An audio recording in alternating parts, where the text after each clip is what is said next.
நேரமே சரியில்லையா சும்மா ஊர் வளர்த்து வத்தாக்குதா எவன் கண்ணு வச்சான்னு தெரியலையா நானா பழமினே வரா அத்தியா கேக்குறான் அத்தியா நான் ஏன் கேக்குறான் நாட்டுல தானே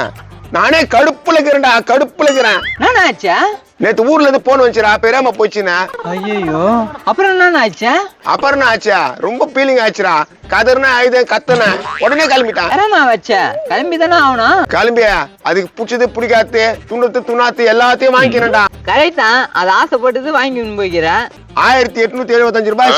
ஆவாதா பின்ன செலவு ஆகும் தான் முயசா கேட்க மாட்டானியா எல்லாத்தையும் வாங்கிக்கிறேன் வீட்டுக்குள்ள போண்டா வீட்டுக்குள்ள போனா பெரியம்மா உட்காந்துக்குதா ஓ உட்கார வச்சு சடங்கு பண்றாங்களா அது இல்லடா வீட்டுலதான் உட்காந்து மாலனா சீரியல் பாத்துட்டு உட்காந்துக்குதா போச்சுன்னா அதுல என்ன உயிர் வந்துச்சா டேய் அது ரேஷன் கடைக்கு போயிது பொழுது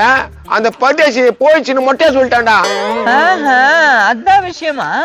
கிண்டலா கேட்கறது பாரு அப்படியே மூஞ்சி மேல குத்து போற போடா மாப்பிள்ள யாரு போனாலும் ஹாய் மட்டும் சொல்லணும் புரியுதா ஹாய்னு மட்டும் சொல்லணுமா இந்த பெருசுக்கு சொல்லிட்டா சொல்லு சொல்லு ஹாய் எவ்வளவு அழகான பொண்ணு ஹாய் சொல்லுது அப்படி நின்னுக்கிறீங்க ஹாய் ஹாய் அவன் கிட்டே வர மாட்டான் மாப்பிள வாங்க கிட்ட வாங்க கை கொடுமா உங்க கை கொடுங்க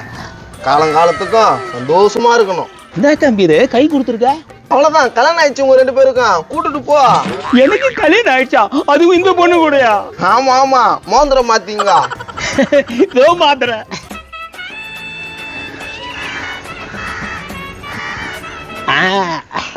ஓகே ஓகே நாளைக்கா வீட்டுல இருக்கவங்கள கூட்டின்னு வந்து மறுபடி பொண்ணை கூட்டின்னு போயிடுங்க ஐயோ எனக்கு கல்யாணம் முடிஞ்சு போச்சு நான் வரேன் மாமான்னு சொல்ல மாமா நாளைக்கா வந்து கூட்டின்னு போயிடு மாமா ஐயோ மாதாடா நாளைக்கு தான் வந்துடுறேன் டே மாப்பிள இது வரைக்கும் அந்த கல்யாணம் தெரிஞ்சிருந்தா இருந்துக்கிற மாதிரி இருக்குது மாப்பிள ஆண்டா ஏதாவது ஒன்று சொல்லி விட்டுறானுங்க எத்தனை நாளைக்கு போய் வந்து நிறுத்தேன்